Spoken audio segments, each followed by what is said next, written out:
I'm David from People Magazine, and I'm going to tell you this week's hottest stories.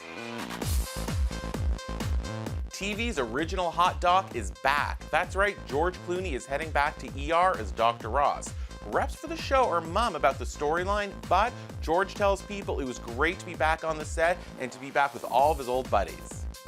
Is Unlucky in Love Renee Zellweger dating MSNBC's Dan Abrams? Well, a source tells people the two were spotted together having a very cozy dinner at the American Hotel in Sag Harbor in the Hamptons, and says the two of them looked, quote, very happy together. Now on to Travis Barker and DJ AM, who were in that horrible plane crash last year.